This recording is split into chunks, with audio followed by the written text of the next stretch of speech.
জানেন কি, মেয়েরা যে সবসময় পরিস্থিতির কাছে অসহায়, কখনো তার পরিবারের কাছে, কখনো স্বপ্নের কাছে, কখনো ইচ্ছের কাছে, আবার কখনো তার ভালোবাসার কাছে। জানেন কি, একটা মেয়ে তার জীবনের প্রত্যেকটা সময় অন্যের জন্য বেঁচে থাকে। জন্মের পর বাবা মায়ের জন্য, বিয়ের পর স্বামীর জন্য, সন্তান হবার পর সন্তানের জন্য।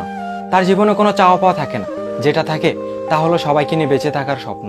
মেয়েটা পারে না তার ইচ্ছা মতো চলতে, পারে না তার ছোট ছোট স্বপ্নগুলো পূরণ করতে, পারে না কাউকে ভালোবেসে সুখে থাকতে।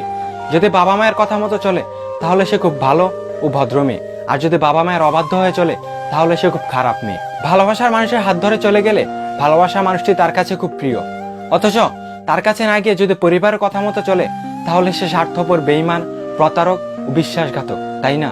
সবার কাছেই মেয়েরা অসহায়। আমার প্রশ্ন হলো, তারা এখন কোথায় যাবে? মেয়েরা জীবনে সবকিছুই ত্যাগ করে, তবুও কিছু মানুষ বলে মেয়েদের মন বোঝা অসম্ভব। আমি বলি, তোমরা তোমাদের মাকে ভালোবাসো, বুঝতে শিখো, জানার চেষ্টা করো ওই মানুষটা কি কি ত্যাগ করেছে তোমার জন্য। তাহলে একটা মেয়ের মন খুব সহজেই বুঝতে পারবে। সব মেয়েরা ছেলেদেরকে ঠকায় না, ঠকাতে বাধ্য হয়, কারণ তারা পরিস্থিতির শিকার। মেয়েদেরকে অসম্মান করবেন না, কেননা আপনি একটা মেয়ের পিতা অথবা ভাই অথবা স্বামী। মেয়েদেরকে একটু সম্মান করবেন, তাহলেই বুঝতে পারবেন একটা মেয়ে কি চায়। ছেলেদেরকে কষ্ট দিতে নয়, বরং তাদেরকে নিয়ে সুখে থাকতে চায়।